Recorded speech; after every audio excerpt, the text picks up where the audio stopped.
Vidéo, je vais vous expliquer comment j'ai réussi à prendre ce magnifique trade de environ 1,75 R. Voici donc mes exécutions pour vous prouver, et j'ai même pris ensuite un TP à plus de 2,15 R pour une moyenne de 2 R. Je vous ai expliqué dans cette vidéo comment j'ai réussi à prendre ce trade chirurgical sur le Nasdaq ce lundi. Donc tout d'abord, ce que on peut voir, et ce qui est donc une des stratégies d'ICT qui nous avait présenté, c'est lorsqu'il y a un range comme ça, on a notre buy side et notre sell side equity.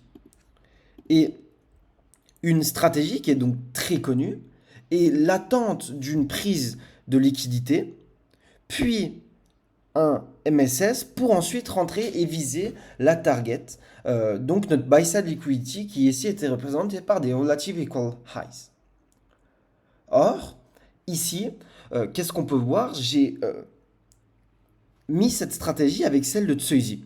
Donc cette stratégie provient de Tsuizi et donc est consacrée et basiquement sur le temps.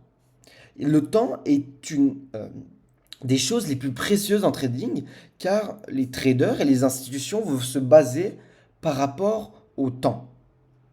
D'accord? Ici, on a notre cycle de 90 minutes de 11h30 à 12h59. Au-dessus et au-dessus de ce lunch session, car c'est la pause de midi aux États-Unis, et durant cette lunch session, le prix va accumuler de la liquidité en haut et en bas. Et donc notre but va être d'attendre qu'un des deux côtés, que la liquidité d'un des deux côtés soit prise pour ensuite viser l'autre côté. D'accord? Ici, le prix est venu sweep cette liquidité pour ensuite retracer. Nous pouvons voir que le prix a été rejeté deux fois dans une CB ici. Et donc, je m'attends à ce que cette CB soit cassée pour ensuite rentrer en position. Le prix ensuite a fait une SMT. Donc une SMT, c'est très important dans notre trading. Ça montre la manipulation qu'il y a sur les marchés. Ici, l'IS est venu chercher, est venu faire ça avec la mèche. Est venu donc chercher cette liquidité. Or, le Nasdaq, comme vous pouvez le voir, il ne l'a pas pris. Et ensuite, il y a une énorme réaction. Cela nous montre l'intention du marché d'aller vers le haut. Ensuite, nous sommes donc venus casser ici cette zone pour venir retracer dans celle-ci.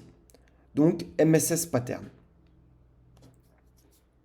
Par la suite, le prix est venu retracer donc dans le displacement qu'il y a eu, dans cette BC, pour ensuite partir vers le haut. On peut voir que le prix est parti avec énormément de volatilité, est parti avec une grande expansion. Et tout ça est arrivé durant... regardez, l'expansion a duré exactement pendant notre macro de 13h45 à 14h15. À cela, ça c'était plutôt un trade risqué, si j'ose le dire comme ça, tout simplement parce qu'il n'y avait pas de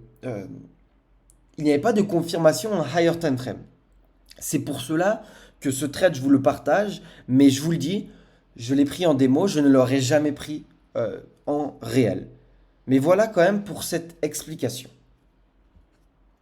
J'espère que cette vidéo vous aura plu. N'hésitez pas à poser des questions en commentaire et à vous abonner.